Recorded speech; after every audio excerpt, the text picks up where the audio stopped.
रात के 12 बज रहे थे, तभी एसीपी प्रद्युम्न की गहरी गंभीर आवाज गूंजी।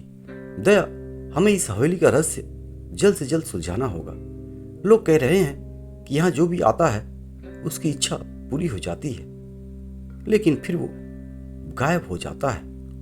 सर, यह सब अंधविश्वास लगता है, अभिजीत ने कहा, अपनी नजर उस भूतिया हवेली पर रखते हुए।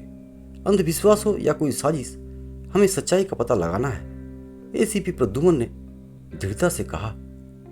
टीम हवेली की ओर बढ़ी। हवेली घनी झाड़ियों और ऊंचे पेड़ों से घिरी हुई थी। जैसे ही वे हवेली के विशाल लोहे के गेट से अंदर दाखिल हुए, उन्हें हवा में एक अजीब सी ठंडी और उदास महक महसूस हुई। हवेली की हर दीवार पर फफूंद जमी हुई थी और मकड़ी के जाले लटक रहे थे। सीआईडी की टीम हवेली के मुख्य हॉल में पहुंची, जहां एक भव्य लेकिन धूल भरी मेज रखी हुई थी। मेज पर एक खुली हुई डायरी पड़ी थी। इंस्पेक्टर अभिजीत ने उसे उठाया और पढ़ना शुरू किया। यह एक पुराने व्यापारी की डायरी है।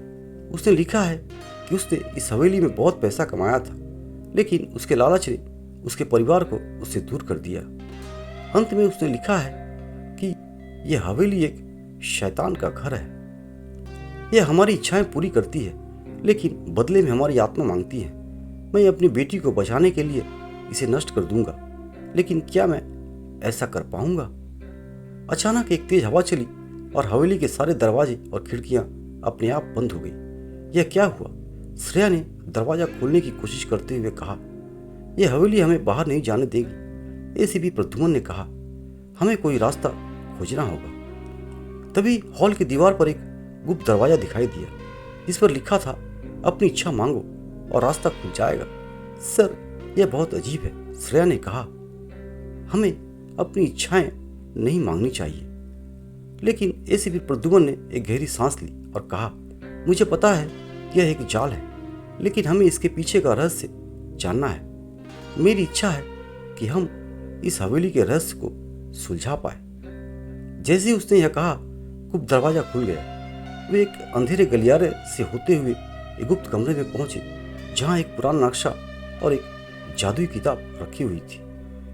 सर, यह तो एक जादुई किताब है, अभिजीत ने कहा।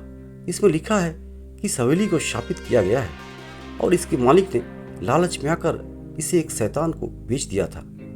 यह हवेली हर इच्छा पूरी करती है, लेकिन बदले में लोगों की आत्माएं ले लेती है। अचानक दीवार से धुआं निकलने लगा और एक भयानक राक्षसी आकृति दिखाई दी। तुम यहाँ क्या कर रहे हो? उसने घुर्राते हुए कहा। तुम्हारी इच्छा क्या है?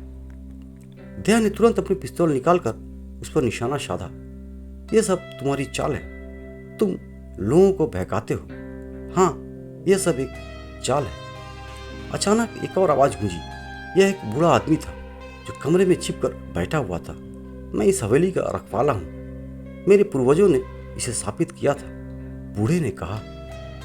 इस हवेली में एक विशेष प्रकार की ऊर्जा है जो लोगों के मन को नियंत्रित करता है, और जो लोग यहाँ आते हैं वे सब अपनी इच्छाओं को लालच में आकर अपनी बुद्धि खो बैठते हैं। एसीपी प्रद्युम्न ने गुस्से में कहा, तो तुम लोगों को धोखा दे रहे थे। हाँ, लेकिन अब मुझे पश्चाताप है, बूढ़े ने कहा। मैं जानता हूँ कि मैंने गलत किया, आप मुझे माफ कर दीजिए। एसीपी प्रद्युम्न ने बूढ़े को गिरफ्तार कर लिया। बाद में हवेली की जांच की गई और दीवारों में से एक विशेष ऊर्जा मिला जो हवा में उड़कर लोगों को भ्रमित कर रहा था। सीआईडी की टीम ने हवेली के रहस्य को सुलझा लिया। वे लोगों को इस धोखे से बचाने में कामयाब रहे।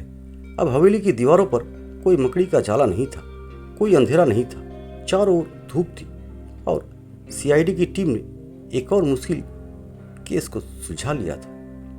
दोस्तों, बहुत बहुत धन्यवाद आप सभी का मेरा यह वीडियो देखने के लिए। यदि मेरी कहानी आप सभी को अच्छी लगे तो मेरे इस चैनल को सब्सक्राइब करना और इस वीडियो को लाइक एंड शेयर जरूर करना। कहानी आप सभी को कैसी लगी कमेंट बॉक्स में जाकर जरूर से जरूर कमेंट करना।